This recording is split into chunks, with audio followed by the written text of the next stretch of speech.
Assalamualaikum warahmatullahi wabarakatuh. Alhamdulillah. Eh, Lunu putruh ba adolung Imran Pase. Imran Pase nyo na channel YouTube yang kayem tat na konten-konten tentang keacehan. Tetapi geken dalam bahasa Indonesia. Bahkan geken dalam bahasa Indonesia nya menarik lung kira ilung. Supaya pesan-pesan adinda Imran Pase nyo butruh buluah. Kan mbak tanyo di Aceh mentang, tetapi ban saboh Indonesia bahkan dia dunia dia tertransit dalam bahasa Inggris atau bahasa Arab.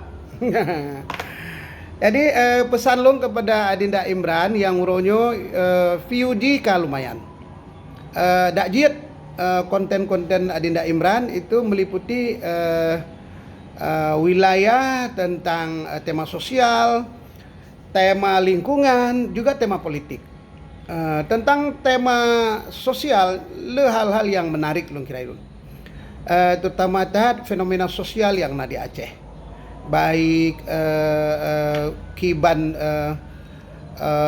keseharian orang Aceh, termasuk ekonomi, termasuk yang lain-lain.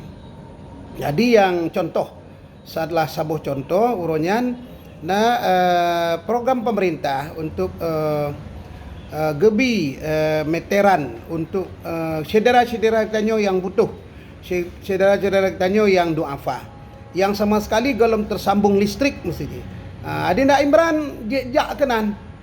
Ni kalau nico sabuh rumahnya atau nampak di bawah rumah yang sekitar pekeh wilayah Pase atau wilayah apa lain, karena Adinda Imran kan jak sampai urang. Ya, mbak, lunggalan semangat Adinda Imran yo sangat sederhana. Urang dia sederhana, urang yang terlibat di dalam proses-proses menuju kemandirian Aceh yang bermartabat. Proses perdamaian dan panjang, kapanjang lunturi.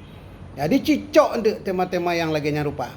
Hanya menarik lung kira ilung untuk dia kesebut bahan masukan supaya pemerintah tepat sasaran untuk memberikan bantuan-bantuan pemasangan meteran listrik dan hal-hal lain lung kira ilung.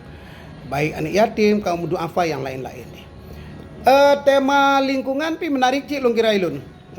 Karena uronyo lung kalau nilung perusakan lingkungan untuk Acehnya sangat sistematis. Ya sangat sistematis. Jadi tekalan hutun tanyo